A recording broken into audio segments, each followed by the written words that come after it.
What?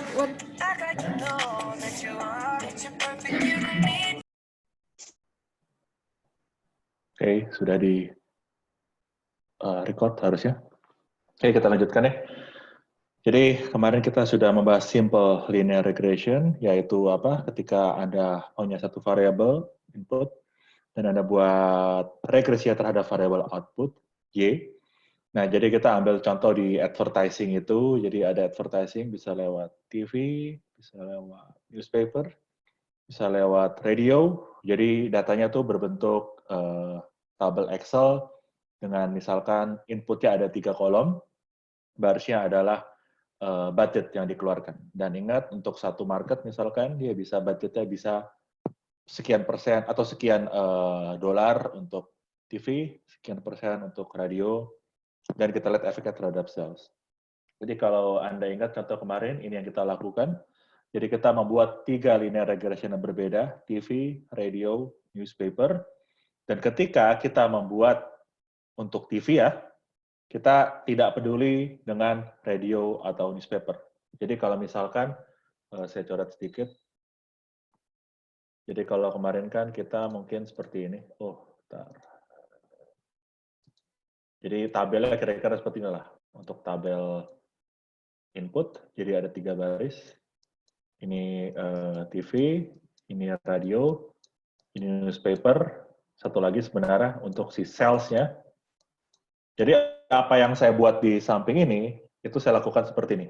Untuk yang pertama, saya hanya mengambil kolom yang TV versus kolom sales. Berapapun angka ini, saya tidak peduli. Radio dan newspaper. Begitu juga dengan yang radio. Jadi kalau untuk yang radio itu, saya ambil kolom ini saja, versus sales, saya lupakan yang ini semua. Saya tidak peduli. Dan terakhir buat newspaper juga, jadi itu simple linear regression, kita buat 3 linear regression yang berbeda-beda. Jadi bentuknya adalah Y beta 0 plus beta 1x1, Y beta 0 plus beta 1x2, dan Y sama dengan beta 0 plus beta 1x3. Jadi sekarang yang kita lakukan adalah multiple linear regression. Jadi dalam hal ini adalah 3 variabel itu daripada kita buat terpisah-pisah, kita gabungkan saja menjadi satu model regresi linear, dan itulah yang namanya multiple linear regression.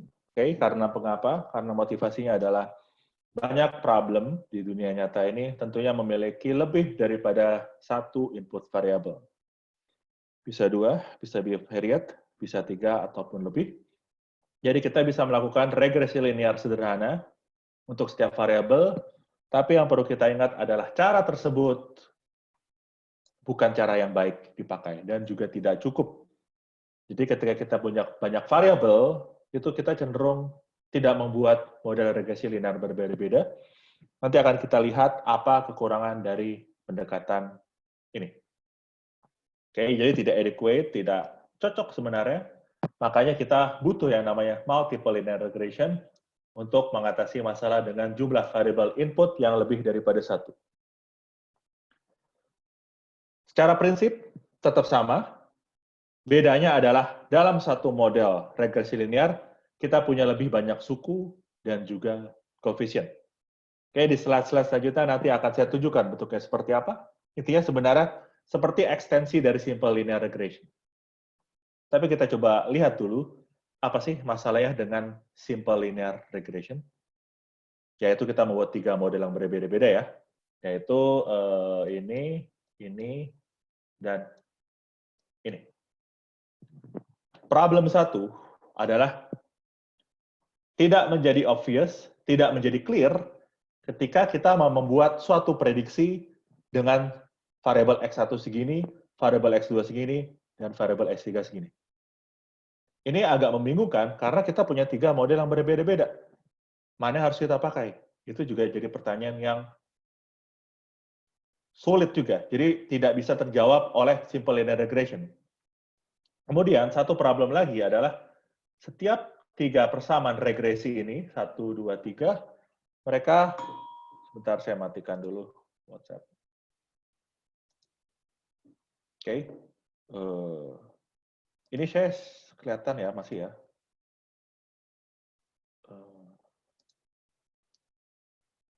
Ini yang saya share screen 2 atau saya ulang lagi mungkin ya, maaf. Oke. Oh benar, slideshow-nya. Oke. Dan masalah yang lain adalah, tadi sudah saya sebutkan, ketika kita buat satu model regresi linear, kita mengabaikan dua variabel yang lain. Jadi benar-benar efek itu kita abaikan. Padahal itu bisa memberikan informasi yang justru berguna. Dan juga, terakhir, jika memang ada korelasi antar variabel, ini yang penting, dan akan kita lihat apa kelemahan simple linear regression. Jika ada korelasi antar variabel, maka pendekatan simple linear regression dapat mengarah ke estimasi atau mengarah kita ke informasi yang malah justru misleading. Oke, informasinya salah yang kita dapatkan. Makanya kita jadi misleading karena ada korelasi antar variabel. Maksudnya apa? Nanti akan kita lihat. Nah, jadi yang multiple linear regression model lakukan itu adalah seperti ini. Jadi kalau sebelumnya Anda tuh hanya memiliki beta 0 plus beta 1x1 atau beta 0 plus ini atau beta 0 plus beta dikali x3. Ada 3 model yang berbeda. Tapi cara yang jauh lebih baik adalah kita membuat model regresi linear multiple seperti ini. Kita gabungkan saja semua variabel jadi satu model regresi linear. Oke? Jadi modelnya cukup simple. Beta 0 plus beta 1x1 plus beta x2 plus sampai beta p, xp plus noise. Oke?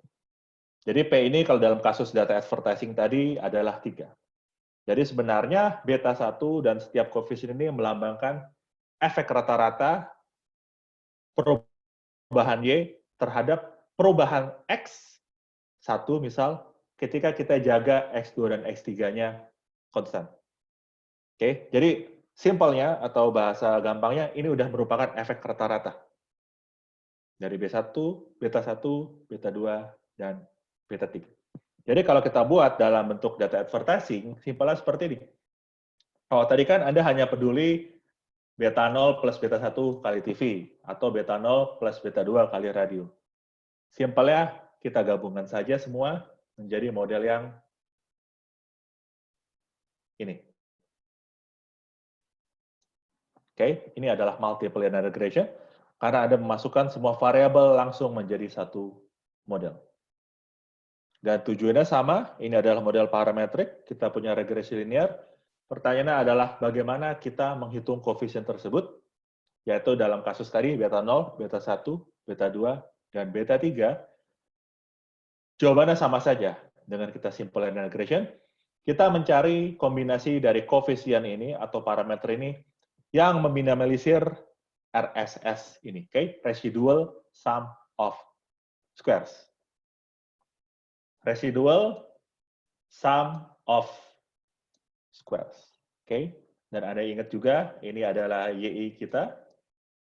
Dan YI hat ini, hat itu adalah aproksimasi. Dalam kasus kita berarti adalah ini, mulai dari sini. Ini adalah aproksimasi kita untuk I. Oke, jadi prinsipnya simple. Anda extend suku-sukunya, dan Anda hanya membuat satu model regresi linear. Cara mencari koefisien gimana? Kembali lagi, Anda butuh meminimalisir RSS, residual sum of squares. Simpelnya Anda meminimalisir jarak antara model prediksi Anda dengan data-data yang sudah Anda observe. Oke, yang ada di tabel Excel Anda. Oke, prinsipnya seperti ini, sama saja Anda meminimalisir RRS, tapi caranya lebih kompleks karena Anda butuh matriks algebra di sini. Oke, tidak akan saya bahas detail, tapi prinsipnya sama saja. Kita ingin mencari beta yang meminimalisir error tersebut. Oke, kita memakai cara yang namanya ordinary least squares. Jadi simpelnya Anda yang kemarin membuat matriks F seperti ini. Oke, matriks X akan memiliki ukuran N kali P plus 1. Oke, jadi simpelnya ya seperti ini. Misalkan di baris pertama dari matriks F, kolom pertama selalu 1, dan yang di sini adalah ya simpelnya sampel nomor 1 kalian. Ini sampel nomor 2 kalian, dan seterusnya sampai ini. Oke, itu matriks F, dan matriks Y itu adalah respons Anda? Yang ingin Anda hitung adalah ini, koefisien, dan kita selesaikan ini dengan yang namanya ordinary least squares. Sepertinya kalian sudah dapat matek 1, itu ada aljabar linear untuk penyelesaian sistem seperti ini. Oke, tapi intinya Anda dari F, dari Y, Anda dapat ini. Oke, pada intinya kita mencari koefisien yang meminimalisir RSS. Oke, tenang aja, Anda tidak saya suruh untuk membuat ini, suatu program ini, tapi yang penting Anda tahu prinsipnya mengapa kita bisa mendapatkan beta. Dan misal, untuk kasus 2 variabel input, untuk yang kasus ini, years of education, sama seniority versus income, ingat yang dataset kita satu lagi. Jadi sebenarnya bentuk multiple linear regression model itu seperti apa? Jadi kalau dalam 2 variabel ini, hasilnya adalah seperti bidang. Kalau tadi kan hanya garis kan ya, kalau simple linear regression. Kalau multiple linear regression, itu akan berbentuk bidang. 2 dimensi seperti ini. Jadi misalkan, ini kan data-data ada tadi kan, yang merah, Anda koleksi, punya income, Anda buat garis seperti ini. Jadi kalau misalkan, oh saya penasaran bagaimana sih kalau misalkan ketika years of education-nya di angka ini misal, terus senioritasnya ini berapa, kira-kira berapa sih income yang akan dia dapat? Ya udah tinggal kita tarik ke atas, kita dapat misalkan, oh kita income dia akan dapat segini nih. Oke, jadi dalam bentuk ini, persamaan adalah Y sama dengan beta 0 plus beta 1 kali 1 ya, kali years of education lah, kita sebutnya YOE, ditambah beta 2 dikali seniority. Oke, ini bentuk multiple linear regression model. Kalau hanya simple, Anda beta 0 plus beta 1 dikali years of education, dan beta 0 plus beta 2 dikali years of education, sebagai contoh. Oke, jadi solusi Anda akan berbentuk bidang kalau 2 variabel input. Kalau misalkan 3 variabel input, seperti volume, tapi tidak bisa Anda bayangkan. Oke. Nah, sekarang kita coba aplikasikan ini ke kasus advertising dataset kita. Dan akan kita lihat bahwa ini akan menghasilkan interpretasi yang berbeda dibandingkan dengan simple linear regression. Dan saya juga akan menunjukkan salah satu kelemahan fatal dari simple linear regression jika kita punya variabel banyak. Oke, pertama ya, perbedaannya adalah SLR itu adalah simple linear regression, terus MLR itu adalah multiple linear regression. Oke, perbedaan pertama adalah SLR models punya 3 intercept. Wajar, karena ada 3 model regresi linear yang berbeda. Oke. Nah, kemudian, yang di bawah adalah multiple linear regression. Jadi bisa Anda lihat, hanya ada 1 intercept, sisanya adalah koefisien itu betanya ya, untuk TV, radio, dan newspaper. Nah, sekarang kita coba lihat ya, misalkan untuk slope, kemiringannya seperti apa. Pertama TV, oke, relatif mirip. Radio, relatif mirip. Newspaper,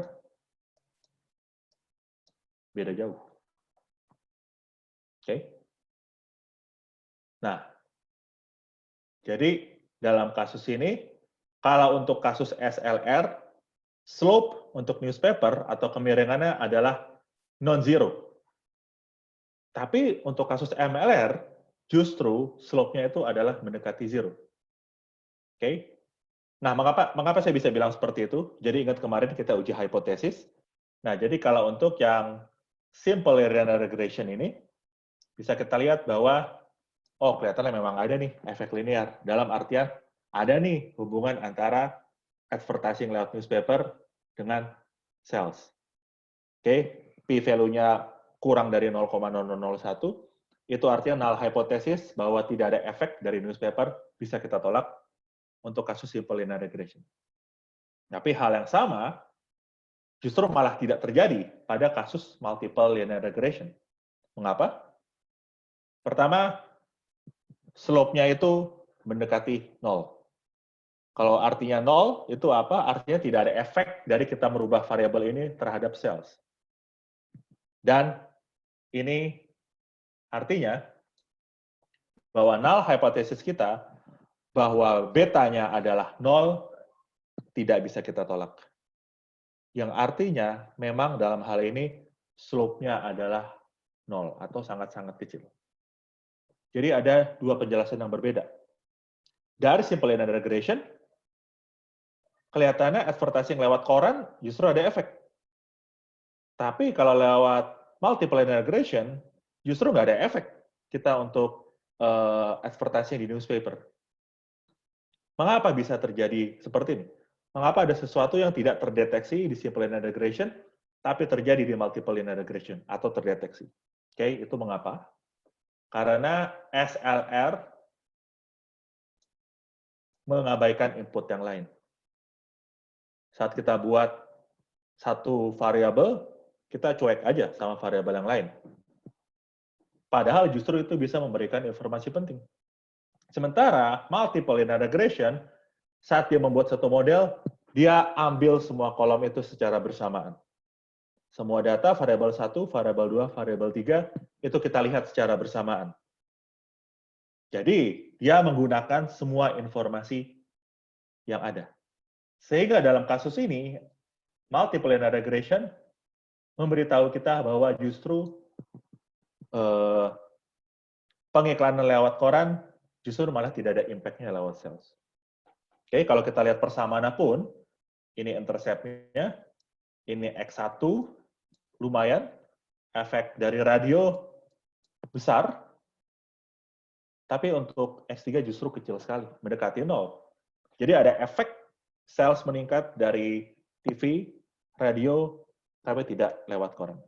Oke, inilah salah satu kelemahan simple linear regression yang justru malah tidak kelihatan. Baru kelihatannya di multiple linear regression. Nah, sekarang coba kita ulik-ulik lah. Sebenarnya apa sih yang terjadi? Oke, jadi yang kolom paling, bukan kolom, jadi tabel paling atas ini adalah korelasi antar variabel. Ingat kembali definisi variabel yang kita, korelasi yang kita pernah bahas dulu-dulu. Jadi, yang korelasi ini kita hitung berdasarkan multiple linear regression kita. Jadi maksudnya seperti apa? Kalau misalkan korelasi antara TV dan sales seperti ini, itu artinya ada korelasi positif antara TV dengan penjualan. Kita advertising lewat TV maksudnya sales-nya meningkat. Nah, kemudian untuk radio lumayan meningkat, tapi justru newspaper malah kecil sekali korelasinya. Sekarang coba kita lihat satu persatu, mengapa tadi kalau kita lihat simple linear regression, justru kok malah ada efek kalau kita lakukan pengiklanan lewat koran. Oke, nah pertama kita melihat ada tendensi bahwa ketika suatu market melakukan advertising lewat radio, maka dia akan melakukan advertising lewat koran juga. Hal ini berbeda dengan yang di atasnya, bahwa ketika orang melakukan advertising dengan TV, justru dia malah tidak advertising lewat newspaper sama sekali. Jadi yang mau saya sampaikan adalah ketika mereka advertising lewat radio, di saat yang sama mereka juga cenderung advertising lewat koran. Oke, itu kata kunci penting, bersamaan kan ya. Jadi radio bersamaan dengan koran. Nah, sekarang kita lihat coba kita ke SLR terlebih dahulu. Justru kalau kita melihat SLR ini, ya, SLR, kelihatannya kalau kita bandingkan koefisiennya ya, ini newspaper, ini TV, kelihatannya sih kalau kita melihat justru malah lebih banyak sales kalau dari kita jualan melalui koran, bukan melalui TV. Karena kenapa? Karena koefisiennya lebih tinggi. Nah, itu kalau lewat simple linear regression. Tapi justru kalau multiple linear regression, justru malah tidak ada efek dari newspaper sama sekali. Tapi kenapa malah bisa terlihat positif kalau untuk simple linear regression? Itu karena seperti ini. Ya, oke, jadi Anda lihat yang di sini. Pertama, kita lihat lagi tendensi bahwa ketika market berjualan melewati radio, dia akan cenderung juga jualan lewat newspaper. Dan ini mulai menjelaskan sesuatu. Artinya, seakan-akan seperti newspaper itu dapat kredit dari penjualan radio, lewat radio maksud saya. Jadi sebenarnya efek sejatinya itu ada di advertising lewat radio. Newspaper cuma numpang doang. Tapi efeknya kalau kita pisahkan antara satu variabel dengan variabel lain, dan kita buat simple linear regression, justru kelihatannya malah newspaper ini malah memberikan efek. Tapi ternyata itu salah. Karena kalau kita lihat, penjualan lewat newspaper hanya menumpang saja penjualan dari radio, yang justru itu memberikan efek yang besar. Karena advertising lewat koran sering dilakukan bersamaan dengan radio, dan itu dibuktikan dengan koefisien korelasi yang cukup lah gitu, nggak terlalu besar, tapi juga lumayan. Dan ini yang saya sampaikan, ini adalah bahaya dari melakukan simple linear regression ketika kita punya jumlah variabel banyak. Artinya nanti kalau misalkan kita ngasih tahu ini ke klien kita, oh Anda harus jualan lewat newspaper nih, karena dia lebih bagus daripada lewat TV. Siapa sih yang sekarang tahu soal produk lewat koran? Nggak ada toh, jarang sekali. Orang entah lewat TV, atau bahkan mungkin sekarang lewat internet, atau lewat radio juga. Nah inilah bahayanya simple linear regression. Anda bisa membuat interpretasi yang salah. Kalau Anda bilang ke klien Anda, Pak, inilah Anda harus lewat jualan memakai newspaper nih. Malah nggak laku-laku, malah berbahaya. Malah Anda dibilang konsultan yang performanya buruk. Oke? Jadi take home point-nya, lakukan multiple linear regression ketika kita punya banyak variabel. Dan jangan simple linear regression. Oke? Oke, jadi tadi saya sudah membahas soal multiple linear regression, dan sekarang saya mau kontraskan ini dengan k-nearest neighbor yang sudah kita bahas di awal-awal, yaitu k-nearest neighbor regression. Kita mau coba kontraskan lagi antara dua metode tersebut. Oke? Nah, tapi saya harap Anda sudah mengerti apa itu perbedaan multiple linear regression dan simple linear regression. Jadi nanti dengan praktikum kita akan melakukan multiple linear regression terutama. Oke? Jadi, sorry mungkin saya boleh balik lagi ya. Jadi sebenarnya kalau Anda mau melihat mana yang lebih dominan, yaitu Anda harus melihat koefisien mana yang lebih besar. Jadi kalau dalam hal ini, koefisiennya sekitar berapa kali lipat dibandingkan dengan TV. Ini artinya penjualan radio yang justru paling menguntungkan. Karena koefisiennya lebih tinggi kan ya, sementara untuk si newspaper kecil sekali. Tapi satu hal, bahwa korelasi antara TV dengan sales itu lebih tinggi. Artinya korelasinya lebih positif. Jadi kita bisa lebih yakin bahwa sales kita lebih tinggi, lebih terjadilah kalau kita pengiklanan lewat TV. Tapi kita kalau mau ngambil resiko, kita bisa advertising lewat radio. Oke, radio dengan sales ternyata cukup besar, 0,5762. Jadi kalau dalam hal ini, kita bisa ngiklanin pada akhirnya jawabannya adalah baik lewat TV ataupun lewat radio. Walaupun kelihatannya efek radio itu lebih besar daripada lewat TV, tetapi korelasinya lebih positif untuk TV dibandingkan dengan radio. Dan di sini newspaper tidak memiliki efek sama sekali. Oke, seperti yang dibuktikan oleh p-value ini. Oke, dalam hal ini Anda tidak perlu terlalu melihat p-statistiknya, yang penting Anda melihat p-value-nya saja di sini.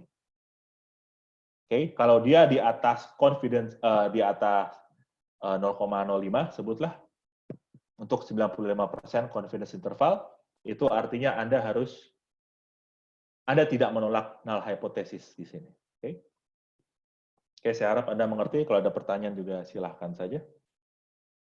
Oke, nah ini terakhir untuk bagian regresi. Jadi kita coba kontraskan antara linear regression dengan KNN. Oke, linear regression itu gampang untuk dibuat modelnya, easy to fit. Karena yang kita lakukan hanya perlu mengestimasi koefisien-koefisien tersebut. Sebentar.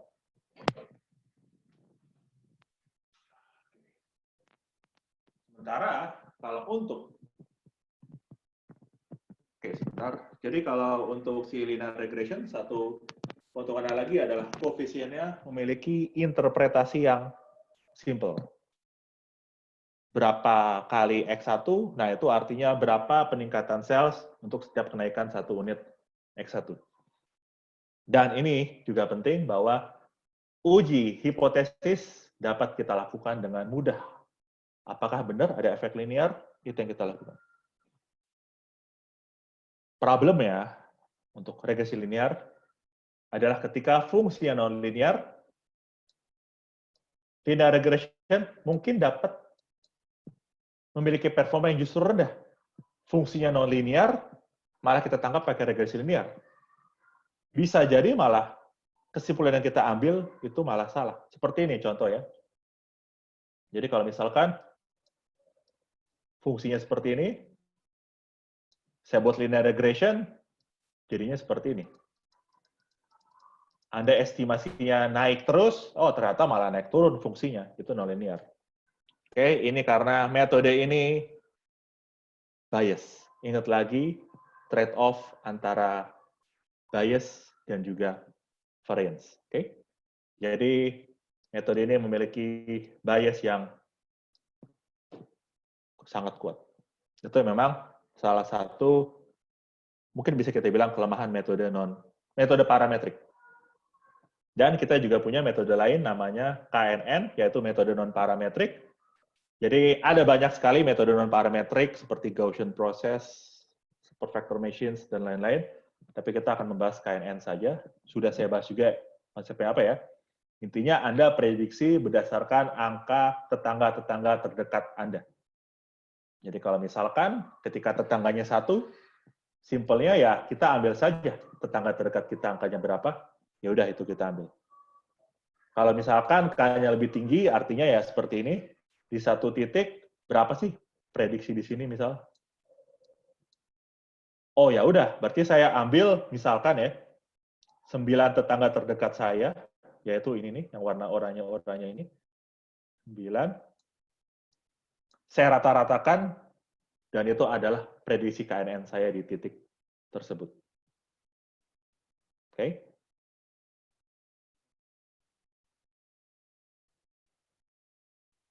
Nah, ini jadi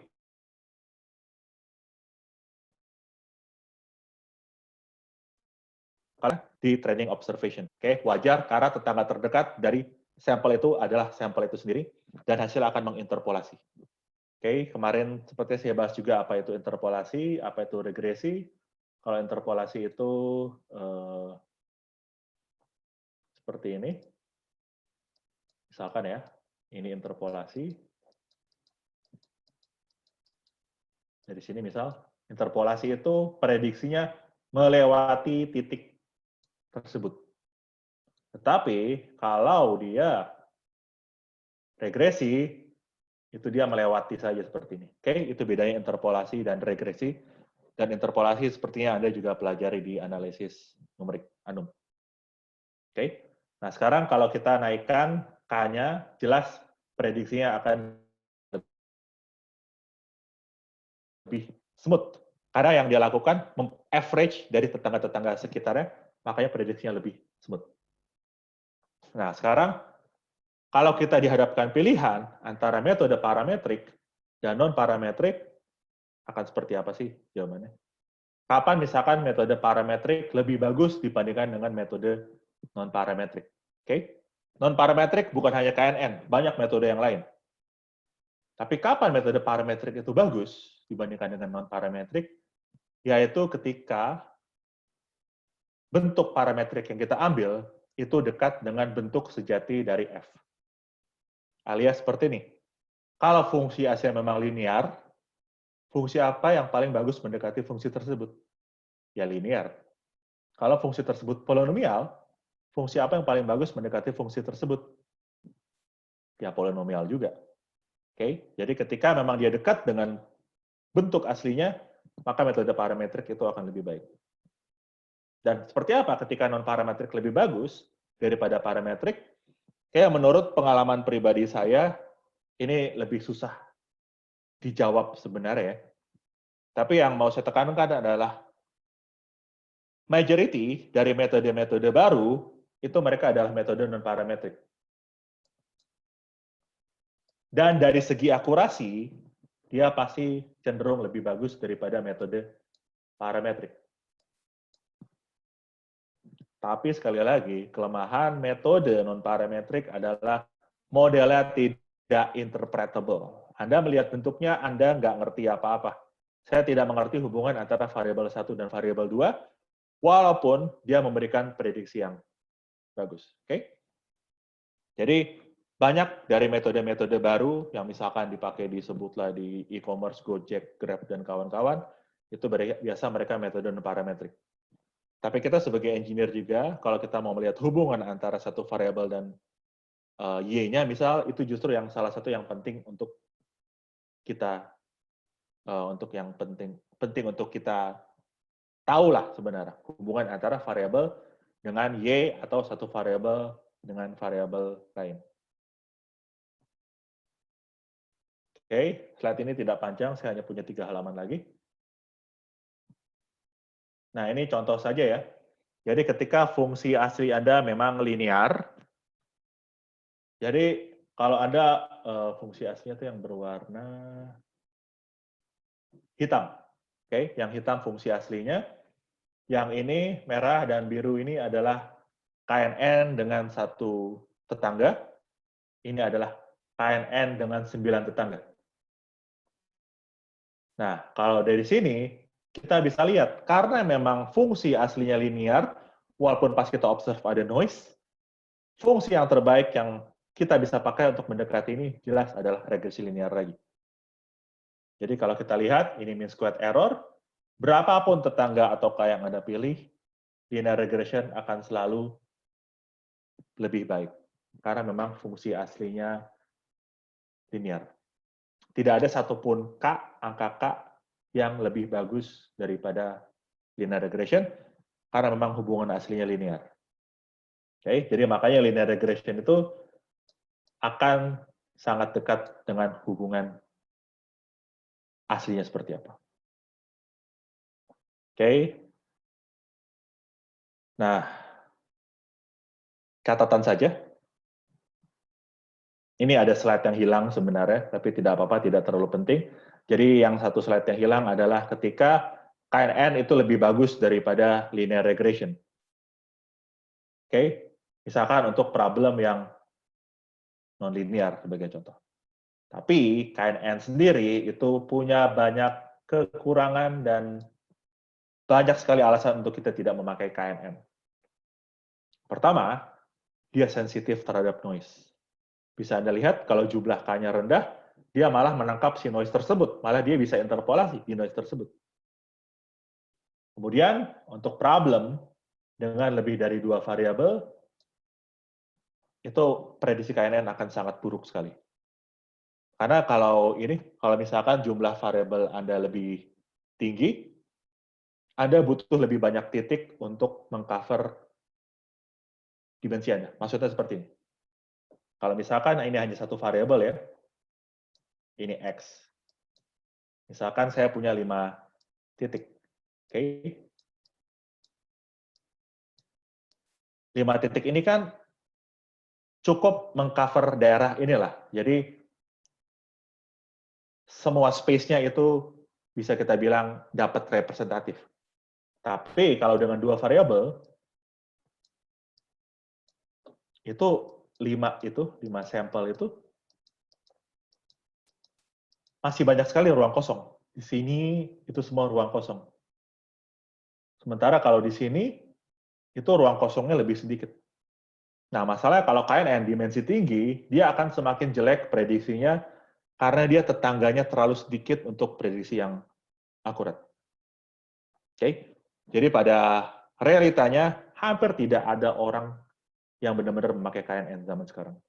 Setidaknya KNN yang benar-benar pure KNN.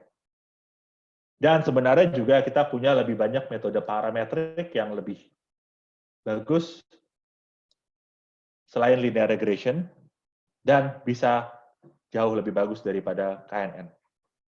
Jadi ketika saya bilang metode parametrik tuh bukan hanya linear regression saja, ada yang lain-lain, regresi polinomial, dan lain-lain. Hal yang sama juga, banyak metode non-parametrik lain yang lebih bagus daripada KNN. Oke, yang ingin saya sampaikan adalah di sini saya menunjukkan KNN supaya Anda semua tahu apa itu metode non-parametrik. Tapi pada akhirnya banyak metode lain yang lebih canggih dibandingkan dengan KNN. Kalau linear regression, dari dulu sampai sekarang semua orang selalu pakai linear regression. Oke? Karena dia selalu memberikan hasil yang interpretable. Walaupun mungkin akurasinya dipertanyakan kalau memang hubungan aslinya itu adalah non-linear. Oke? Summary-nya sebelum kita masuk materi minggu depan, yaitu klasifikasi adalah, jadi kalian semua sudah mempelajari regresi linear sebagai metode regresi yang paling simple. Tidak hanya itu, tapi juga berguna. Dan untungnya juga Anda bisa menurunkan hypothesis testing dan juga confidence interval. Oke, prinsip yang sama juga bisa Anda pakai untuk multiple linear regression. Jadi Anda bisa tahu apakah ada hubungan linear atau tidak. Kemudian untuk multiple variable selalu gunakan multiple linear regression karena akan ada tren-tren penting yang tidak bisa terdeteksi oleh linear regression yang simple. Oke, dan Anda juga sudah tahu bagaimana cara menghitung koefisien. Intinya adalah meminimalisir RSS. Oke, dan apa selanjutnya? Banyak sekali metode lain. Saya hanya mengajarkan Anda, kami hanya mengajarkan Anda metode yang basic. Oke? Karena kalau dari buku Introduction to Statistical Learning, kita hanya mengambil 4 chapter, padahal ada sekitar 15 chapter di situ. Jadi kalau Anda tertarik soal data science, statistical learning ini, Anda bisa maju lebih lanjut dari linear regression. Oke, dan kemudian, jadi, nah ini karena kita kan punya mata kuliah statistik toh, jadi data science-nya pun terbatas 4-5 minggu. Tapi itu pun cukup untuk kami mengajarkan basicnya. Oke, walaupun kita ajarkan basic dan metode yang simple, kami berharap juga ini menjadi pengantar untuk mempelajari metode lain yang lebih canggih jika suatu hari Anda sebutlah menjadi data scientist. Atau paling tidak menggunakan tools-tools ini, atau mungkin menjadi developer metode, bisa jadi. Oke, dan Anda jangan hanya menjadi user, tapi juga smart user. Dan ini berlaku untuk apapun. Misalkan Anda bisa pakai simulasi komputer buat aliran fluida, atau finite element buat mendapatkan deformasi benda solid. Kalau pakai software sih kita tinggal klik aja. Tapi semua orang juga bisa klik. Yang bisa interpretasi hasilnya dengan baik, atau melakukan simulasi dengan benar, ya kalian semua gitu. Makanya kalian belajar di sini toh. Jadi jangan hanya menjadi user, tapi jadi smart user. Dan dalam konteks data science ini, kalau Anda mau menjadi developer dari metode, nah itu juga baik, oke? Tapi itu pun mungkin masih bertahun-tahun dari sekarang. Oke, beberapa murid saya, mahasiswa saya melakukan hal seperti itu. Jadi kita mengembangkan beberapa metode baru untuk masalah aerodynamics terutama. Oke, sekian. Berarti hari ini rekor saya 8 jam mengajar hanya dengan 1 jam break. Syukurlah, maksudnya akhirnya selesai. Oke, jadi kuliah ini saya rekam. Jadi akan saya upload juga untuk kalian misalkan ada konsep yang masih bingung, kalian bisa mengulang ataupun silakan kalau mau bertanya. Oke? Jadi minggu depan kita akan masuk ke klasifikasi dengan regresi logistik. Oke, seperti yang saya bilang, walaupun namanya regresi, tapi itu hanya nama saja. Pada dasarnya itu adalah metode klasifikasi.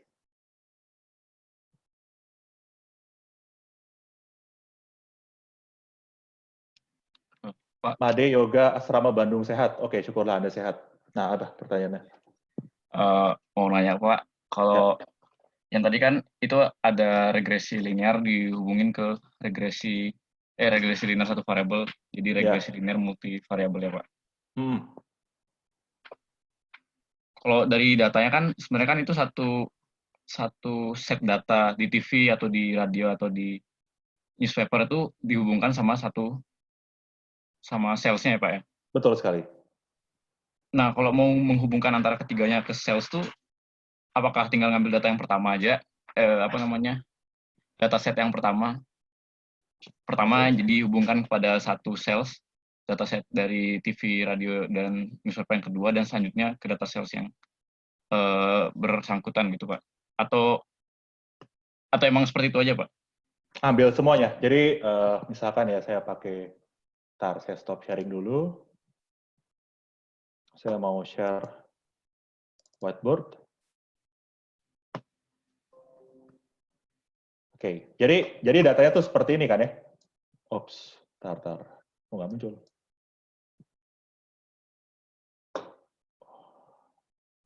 Sorry. Jadi kalau kita pakai data Excel ya, itu bentuknya seperti ini nih. Jadi apa tadi? TV, radio, newspaper, sama sales. Oke? Jadi kan ada data 1, data 2, sampai ada berapa data ya? Saya lupa persisnya, kalau nggak salah 200 atau berapa. Ini kan sampel nomor 1 sampai 200, variabel 1, variabel 2, variabel 3. Oke, jadi yang kalau kita multiple linear regression, itu kita mengambil ini semua nih, sebagai si X-nya. Jadi, saya mengambil semua yang ada di sini sebagai input regresi linear saya. Jadi simpelnya, semua data saya ambil untuk X-nya. Untuk Y-nya, ya saya ambil yang ada di sini aja. Nah, tadi mungkin saya mengulang lagi, kalau simple linear regression kan Anda membuat 3 model yang berbeda-beda kan ya. Jadi model pertama itu Anda hanya mengambil ini untuk X-nya saja. Ini bodoh amat. Saya rekam lagi. Peduli amat gitu. Oke. Kalau yang untuk model kedua, ini dan ini saja. Jadi Anda mengabaikan informasi lain. Nah, misalkan gini nih, saya newspaper versus sales. Oke, ini kelihatan naik terus nih kalau kita hanya mengambil ini dan ini. Padahal sebenarnya dia naik terus itu karena dia sering dilakukan bersamaan dengan penjualan radio. Nah, itu masalah dengan simple linear regression. Jadi multiple linear regression, semua data Anda gunakan sekaligus. Intinya seperti itu. Saya harap itu menjawab. Maaf Pak, aku masih bingung. Soalnya kalau misalkan satu sampel yang pertama TV, sampel, tunggu. Kita samakan dulu bahasanya. Maksud Anda sampel tuh variabelnya atau jumlah datanya? Datanya Pak, di variabel TV. Variabel TV gitu ya. Jadi 200 data untuk variabel TV gitu bukan? Iya. Oke. Nah, dalam satu sampel kan ada beberapa data, ada banyak set-set bukan bagian-bagiannya itu Pak ya, yang 1 sampai 200 ya. Kalau misalkan kombinasi dari ketiganya, yang saya pikir itu TV yang data nomor 1, itu bisa dikombinasikan sama radio. Misalkan TV-nya tetap satu aja gitu, TV-nya. Radionya kan bisa banyak-banyak itu Pak ya. Jadi hubungannya ke sales tuh, salesnya kan jumlahnya cuma 200, radionya ada 200. TV-nya kalau kita gabungkan antara semuanya, bisa jadi kombinasinya gitu. Harusnya sales-nya jumlahnya harus lebih banyak. Oke. Saya maaf tidak terlalu mengerti, tapi intinya jumlah data kita tuh adalah 200, itu saja sebenarnya. Jadi sebenarnya mungkin tidak bilangnya mengkombinasikan seperti itu, karena untuk data nomor 1 tuh ada misalkan Saya ada nggak Excel ya di sini ya? Tapi intinya gini, misalkan data nomor 1 itu di suatu market tertentu. Misalkan di market ini, saya pasang penjualan advertising lewat TV sekian dolar, lewat radio sekian dolar, lewat newspaper sekian dolar, terus di market ini dapat sales-nya segini. Jadi saya rasa memang tidak bisa kita kombinasikan gitu kalau saya benar menangkap maksud Anda, karena di satu market atau satu data itu dia sudah pasang TV segini, radio segini, newspaper segini, dia dapat sales segini. Di market lain dia juga pasang, mungkin berbeda angkanya. Jadi karena ada sekitar 200 market, kita ingin mencari hubungan antara 3 variabel ini dengan output. Oh, oke Pak. Yang saya pikirkan tuh dia emang terpisah, TV sendiri diobservasi, radio sendiri Oh, diobservasi. enggak seperti itu. Jadi sebenarnya Anda bayangkanlah seperti inilah. Di satu market, sebutlah di satu provinsi, anggaplah satu market ini satu provinsi ini. Dia disuruh ngejual masker. Dia promosi si pasar di provinsi inilah, si perusahaan ini, saya keluarin budget buat TV sekian dolar, radio sekian dolar, newspaper sekian dolar, rupiah lah kalau dalam hal ini. Nah, terus di akhir dia observe sales-nya segini, ya udah saya catat. Di provinsi lain, dia juga lakukan hal seperti itu. Dia catat sales-nya berapa. Jadi di observe-nya pun bukan terpisah-pisah seperti itu.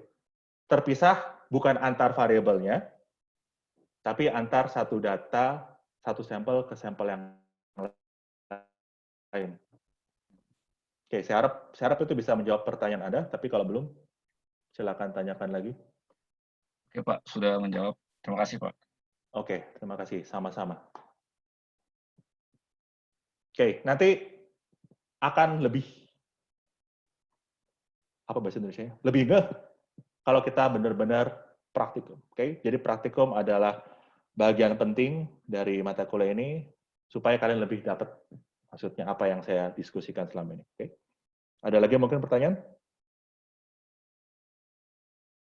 Jadi nanti mungkin praktikumnya juga pakai data advertising ini. Jadi lebih kebayang.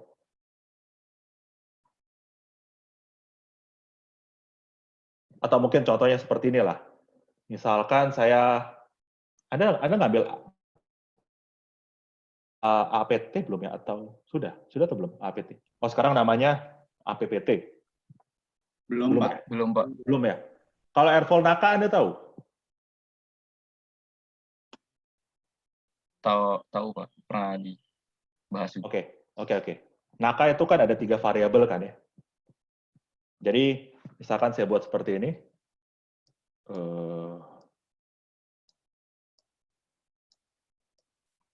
Ini Airfall Naka. Ini misalkan CD-nya nih, CD. Koefisien gaya hambat. Ini variabel Naka yang pertama, variabel Naka kedua, variabel Naka ketiga. Itu kan akan menghasilkan bentuk yang berbeda-beda. Misalkan ada kombinasi Naka 2412, kayak kalian pasti tahu kan? 2412, 12. CD-nya berapa? Saya catat untuk Airfall ini. Terus saya punya lagi Airfall Naka 0, 0, 12. Saya catat CD-nya berapa. Ada lagi misalkan sebutlah 4412. Saya catat berapa angka CD-nya. Ini X kita kan ya? Ini Y-nya. Jadi satu angka CD ini Anda dapatkan untuk satu kombinasi dari parameter Naka ini. Satu bentuk airfall dibentuk oleh 3 parameter Naka, kita dapat CD-nya.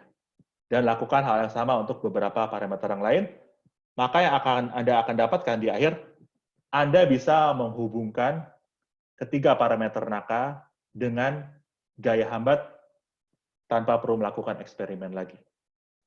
Ini kan misalkan angka-angka ini CD-nya Anda dapatkan dari eksperimen atau dari simulasi.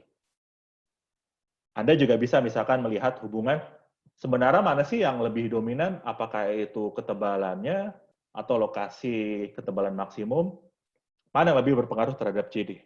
Nah, itu bisa kita dapatkan dari hal-hal seperti ini. Oke, semoga bisa lebih memperjelas. Mungkin ada pertanyaan lagi?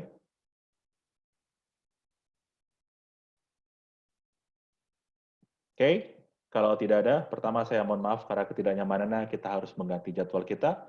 Minggu depan kita akan kembali seperti biasa lagi, dan kita punya 2 minggu lagi, dan mungkin, ya sejujurnya kami masih berpikir apakah nanti ujungnya semacam UAS atau semacam proyek. Nanti kita lihat saja seperti apa. Karena kan tadi kita berharap ini bakal jadi proyek kerja kelompok lah, 4 atau 3 orang. Tapi sekarang mungkin kondisi lebih sulit, jadi nanti akan kami pikirkan lagi medium yang paling bagus. Tapi kalau praktikum, kita akan tetap jalan. Oke, praktikumnya modelnya seperti ini. Jadi nanti asisten kami akan mengajarkan lewat Zoom. Oke? Oke, Pak. Oke, baik. Kalau begitu, terima kasih semuanya. Kita sampai ketemu lagi hari Selasa depan. Terima kasih, Pak. Terima kasih, Pak. Terima kasih, Pak. Jangan lupa diisi absen ya. Absen silakan isi sendiri. Baik, Pak.